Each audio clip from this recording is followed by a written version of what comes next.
What is going on, everyone? My name's Andy and welcome back to another FPL video. Today it's another Q&A for Game Week 32. Obviously I've already done one. There's so many questions I wanted to do another one, so this is part 2.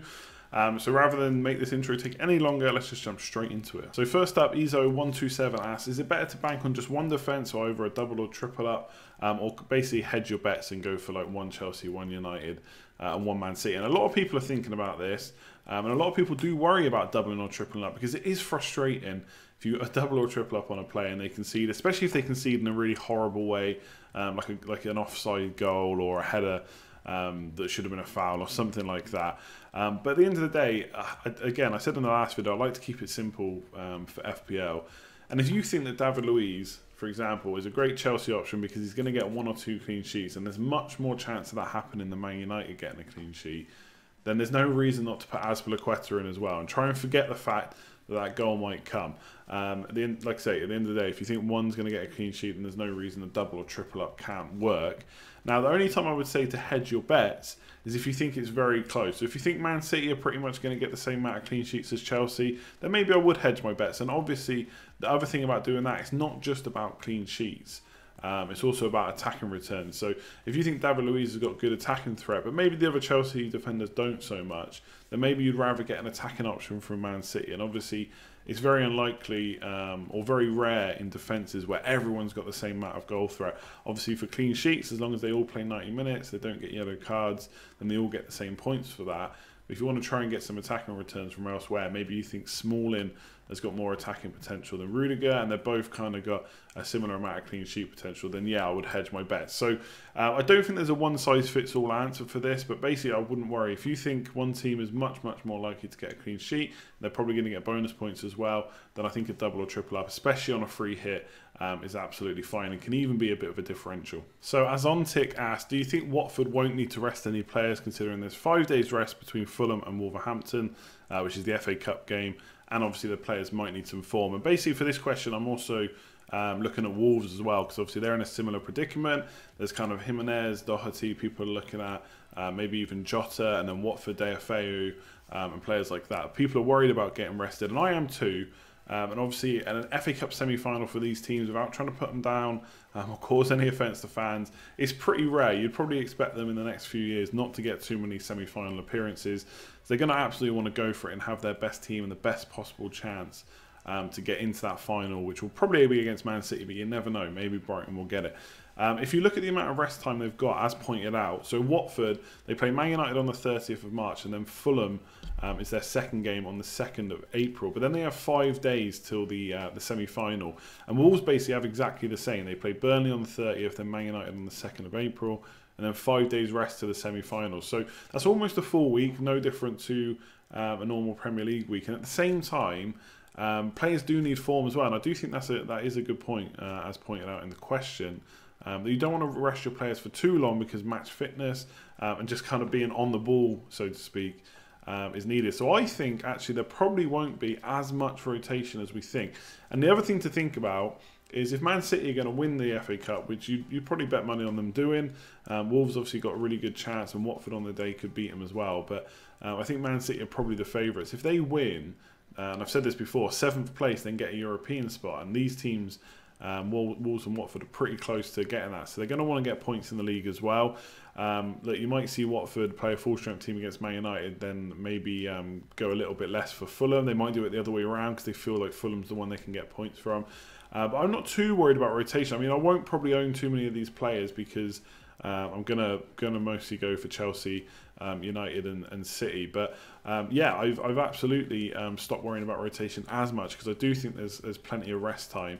And even after their FA Cup games, it's then 8 days for Watford till their Premier League game and 6 for Wolves. So it's not like it's a quick turnaround there. So we might not see as much rotation as we think, especially as they try and keep up form going into the semi-final. So Jesper asks, how do Crystal Palace defenders compare stats-wise? Is it really worth going for Van Arnold? Is Schlupp really outperforming Van Bissaka? A lot of people looking at Crystal Palace defenders because they're cheap and they've got that Huddersfield game at home, which looks good potentially for a clean sheet, and maybe they could get something against Spurs as well. And Schlupp is really the big bandwagon here because he's cheap, he's playing further forward in midfield, so a lot of people looking at him, and people wondering now, is he really worth it? So I've had a look at the last 4 games where he's been playing, and Hodgson has kind of talked him up a bit. as playing well. So looks like a good bet right now. There's always that thought in the back of my mind that he hasn't played the whole season. He's been in and out of the team. So is there a chance that happens over the double game week? I suppose there is. But if you look right now, he's playing well. And when you compare him towards the other Crystal Palace defenders, it's actually looking pretty good for Schlupp. So take penalty area touches. He's on 12. That's the highest for Palace defenders. Then you've got 9 for Tompkins and 6 for Wan-Bissaka. So this is over the last 4 games. Chances created. Schlupp has created 8 chances over the last 4 game weeks. The next highest is Van Arnold on 2. Schlupp again, most goal attempts 5. Van Arnold next on 3. And then even on bonus points, Saka is the highest. And do you know what? I could have told you that was going to be the case without even looking, because he's a bit of a bonus points monster. But then Schlupp is second. So when you look at attacking potential and even bonus potential, Schlupp's right up there. And if you think he's going to start, given his price, I do think he's probably the best option. If you've got a little niggly feeling that he's not necessarily going to start, then maybe you could go for Van Arnold as a differential. I don't think many people are looking at him or Sacco if you really think they're going to get a clean sheet plus something against Spurs. But ultimately, if he's going to start, then Schlupp does look the best, especially given his price. So Michael asked a question that a lot of people have been asking: Kane or not to Kane? Is it Kane or Sterling? Maybe Kane or Hazard? How does it look? And I've seen teams, to be honest, with all of these players. I've seen teams with Hazard, Sterling, Pogba, Kane. I think the easiest way to fit that in is by playing 4 or 5 at the back, which is not necessarily the worst, because I think a lot of people are struggling for 4th or 5th midfielders. If you don't want to go for a Spurs midfielder or someone like Milivojevic or Deulofeu, then you could play 4 or 5 at the back to fit them all in. Now, the question is, should you do that with Kane? And it really depends on what you think about that Liverpool game and the new stadium. For me, he's 12.5 million.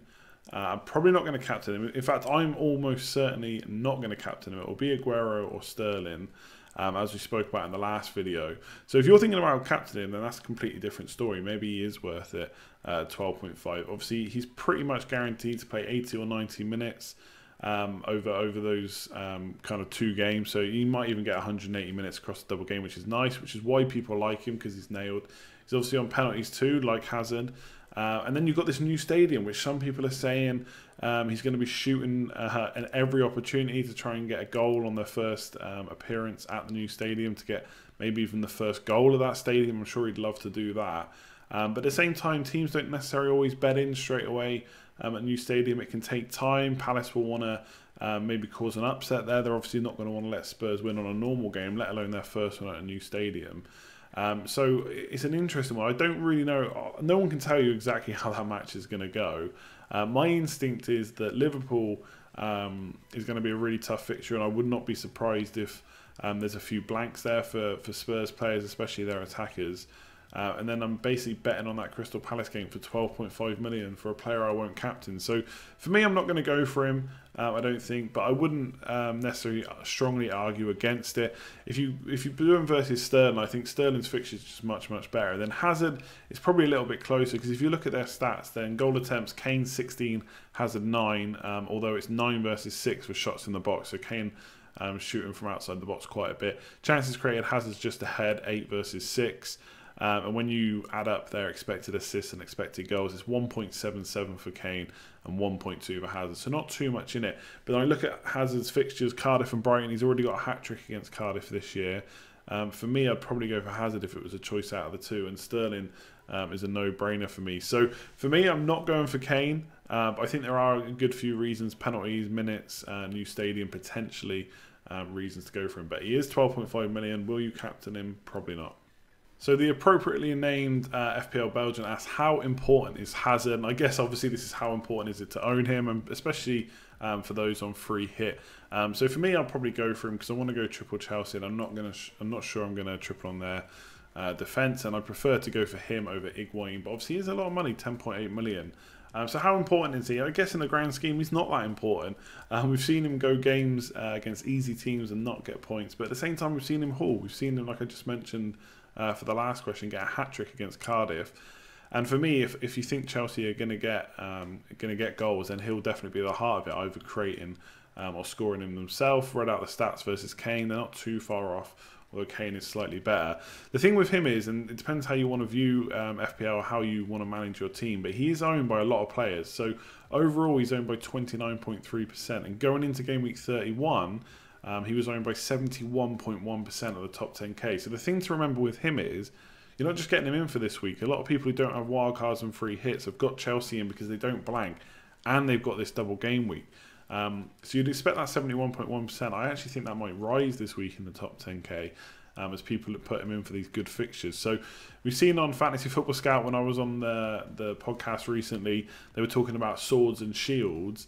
A sword is someone who you get in to protect against your rank, and a sword is someone you get in to kind of try and get up the ranks. And Hazard is definitely a sword. If you go without him on your free hit and he absolutely smashes it, it's really going to hurt. If you're high up in the rankings, he's highly owned. And even overall, he's owned by nearly 30%. So personally, I don't think you should worry about that ownership. I don't think you should worry about swords and shields necessarily. If you think that Hazard's going to get points, get him in. If you don't, then maybe go without him. But obviously know there is a little bit of a risk, especially if you're in that top 10k. If you go without him and he absolutely bangs, and the player you get instead doesn't do anything, then you're going to lose rank. But for me, yeah, he's important in that I think it's Brighton and Cardiff, and he's going to get points. But he's not the be-all and end-all. He's 10.8 million, so like I said about Kane, probably not going to captain him. It's a lot of money and a lot of budget taken up. So if you're tight for money, he could be the one that you let go. So that's it for this video. Thanks very much for watching. As always, if you did enjoy it, leave a like. Much appreciated. It helps out the channel. If you've got any comments, any questions, or you want to let me know what you thought about what I said, do you agree, disagree, then definitely leave a comment below and subscribe if you're new around here. I'm going to leave it there. There's still content to come this week. It's coming thick and fast. The deadline is getting closer. Exciting time in FPL Double Game Week, so a lot to talk about and a lot to look forward to. But yeah, I'll leave it there. Like, comment, share, subscribe, all of that good stuff, and I will catch you next time. Cheers all.